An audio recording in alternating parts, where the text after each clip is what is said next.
इस कहानी के लेखक हैं नीतीश कुमार।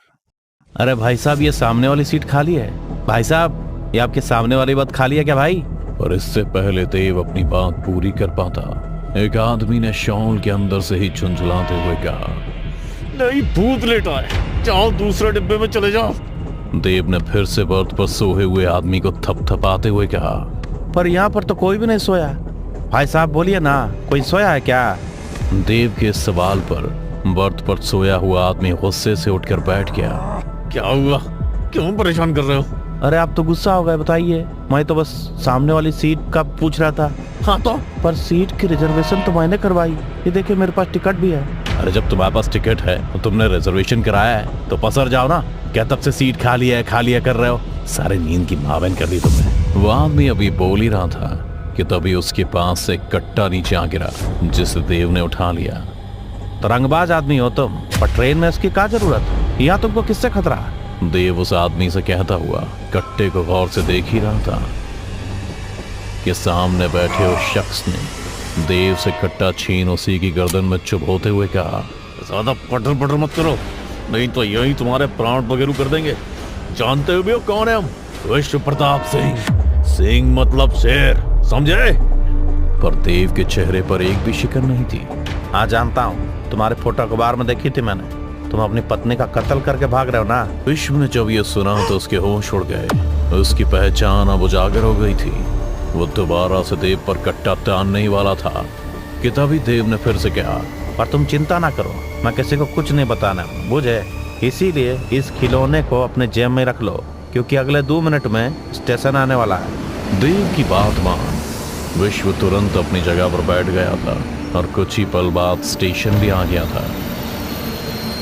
विश्व खिड़की से बाहर किसी पानी वाले को देख रहा था। तभी देव ने विश्व से फिर कहा, स्टेशन पर कोई नहीं है और जल्दी खिड़की बंद कर लो, गाड़ी खुलते ही लोग पत्थर फेंकने लगेंगे। मगर विश्व ने देव की एक नहीं सुनी। वो अभी भी खिड़की से बाहर किसी पानी वाले को देख रहा था और ट्रेन भी चल पड़ी थी। उसकी आंखें अंधेरे में किसी को तलाश नहीं थी कि अचानक से हवा से एक पत्थर आ सीधा विश्व के सिर पर जा लगा। उसके सिर से खून लबालब गिरने लगा था। वो दर्द से खिड़की से पीछे हटने को ही हुआ था कि उसने देखा कि अभी एक पल पहले जो स्टेशन पूरी तरह से खाली था, उस पर अब सैकड़ों लोग खड़े थे जिनके हाथ में पत्थर थे और उन सब के चेहरे और बदन पर कटने के निशान थे। वो सब खून से लथपथ विश्व को ही देखे जा रहे थे कि तभी देव तुरंत उठा और दोनों तरफ की खिड़कियों को बंद कर दिया। मैंने बोला था ना, खिड़की से पीछे हट जा। देखा मेरी बात ना मानने का नतीजा। पर स्टेशन पर तो कोई था ही नहीं, फिर मुझे पत्थर किसने मारा? विश्व अपने सिर की चोट को रुमाल से दबाए खून रोकने की कोशिश कर रहा था कि अगले ही पल वो अपनी सीट से उठ बाथरूम में जाने को हुआ कि तभी देव ने कहा, अभी कहीं मत जाओ, चुपचाप से अपनी सीट पर बैठे रहो। पूरी ट्रेन में कोई नहीं है, इसीलिए तुम्हारी जान भी जा सकती है। फिर मुझे मत कहना कि मैंने तुम्हें पहले नहीं बताया। आप हैं कौन? ये मत करो, वो मत करो, चुपचाप से अपनी जगह पर बैठे रहो, समझे? आज जो मन करेगा हम वो करेंगे, तुमको कुछ नहीं बोलना। विश्व देव से कहता हुआ बाथरूम की ओर चल दिया था। बाथरूम कोच के आखिरी में था। वो धीरे धीरे सारी सीटों को देखता हुआ बाथरूम की ओर बढ़े जा रहा था। उसे पूरे कोच में देव के अलावा कोई और नहीं दिखा। बाथरूम के पास पहुंचकर जब उसने दरवाजा खोलने की कोशिश की तो वो नहीं खुला। थक कर विश्व ने सोचा कि वॉश बेसिन के पास जाकर वो अपने सिर का घाव धो ले, पर जैसे उसने नल चालू किया, नल से पानी नहीं खून गिरने लगा था, जिसे देख विश्व की हवाइयां उड़ गई थी। वो लड़खड़ाते हुए पीछे हुआ ही था कि अचानक ही बाथरूम का दरवाजा खुला और किसी ने उसे बाथरूम के अंदर खींच लिया। बाथरूम के अंदर घोर अंधेरा था, जिससे उसकी सांसें और तेज हो गई थीं, पर विश्व को अपनी सांसों के अलावा और किसी की सांसों की आहट सुनाई दे रही थी। तभी किसी ने विश्व के कान में कुछ कहा था ना, अपनी सीट पर बैठे रहो, तुम्हारी जान भी जा सकती है। फिर इसके बाद उसे हजारों लोगों की चीखें और रोने की आवाजें सुनाई देने लगीं। चीखें इतनी तेज थीं कि अब विश्व के कान से खून गिरने लगा था। उससे जब दर्द बर्दाश्त नहीं हुआ तो उसने अपनी आंखें बंद कर ली और आंखें बंद करते ही उसके जहन में किसी रेल दुर्घटना की तस्वीरें घूमने लगीं, जिसका भयानक मंजर देख विश्व का दिल भी पसीज गया था। पर उसके मन में एक सवाल और था कि शायद अब वो इस ट्रेन के बाथरूम से जिंदा नहीं निकल पाएगा। तभी बाथरूम का दरवाजा खुल गया, जिसे देख विश्व तुरंत ही रेंगता हुआ बाहर आ गया था। लेकिन इससे पहले वो 2 पल चैन की सांस ले पाता, उसने जब रेल की छत की ओर देखा तो उसकी पत्नी की लाश ठीक उसके ऊपर हवा में झूल आंखें फाड़े उसे ही देख रही थी। कूद जाओ विश्व, तुम इस ट्रेन से अभी कूद जाओ, वरना ये ट्रेन तुमको जिंदा नहीं छोड़ेगी। ये ट्रेन भूतों से भरी है और सब तुम्हारे खून के प्यासे हैं।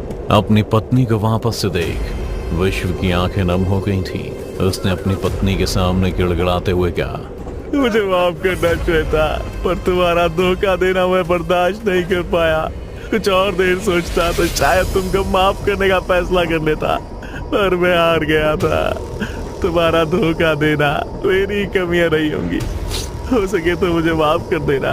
ये कहते हुए विश्व फूट फूट कर रोने लगा था कि तभी ट्रेन का दरवाजा अपने आप ही खुल गया और उसे दरवाजे के उस पार उसकी पत्नी दिखी, जो बाहें फैलाए उसे अपने पास बुला रही थी।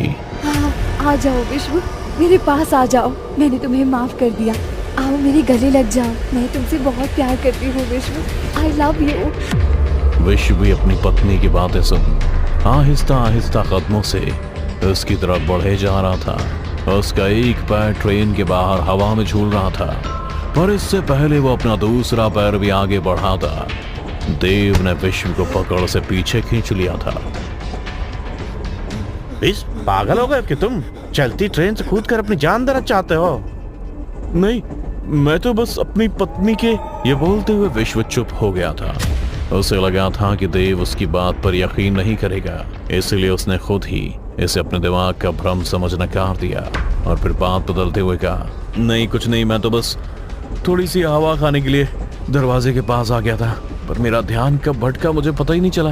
अच्छा हुआ तुमने मुझे बचा लिया। चलो वापस सीट पर चलते हैं। सच में तुम्हारी बात ना मानने से जान पर बनाती है। देव से कहते हुए विश्व वापस सीट पर जाने को हुआ ही था कि देव ने फिर से विश्व का हाथ पकड़ उसे रोक लिया। सीट पर जाने का टाइम नहीं बचा, इसलिए वापस मत जाओ। अगर तुम जिंदा रहना चाहते हो तो ट्रेन से कूदना होगा। क्या ये क्या नई बकवास चालू कर दी तूने? मैं वापस अपनी सीट पर जा रहा हूँ, तुम भी आ जाओ। विश्व एक बार फिर से देव का हाथ छोड़ा अपनी सीट पर जाने को हुआ ही था कि तभी देव ने कहा, तुम्हारी पत्नी सही कह रही थी विश्व, ये ट्रेन तुम्हारी जान लेना चाहती है। ये सुनते ही विश्व के पैर थम से गए थे। उसने तुरंत ही देव को कॉलर पकड़ गुस्से से कहा, खबरदार अगर मेरी पत्नी के बारे में एक शब्द भी कहा तो यही तुम्हारी जुबान निकाल, उसी से तुमको फांसी लगा दूंगा।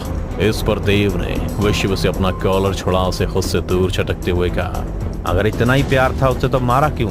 सिर्फ इसलिए कि वो किसी और के साथ सोई थी। पर तुम भी तो बिना बताए सालों से न जाने कहाँ कहाँ मुंह मारते आए हो। उसका क्या, अपना बचा तो ठीक, और दूसरा खर्च हो गया तो नुकसान।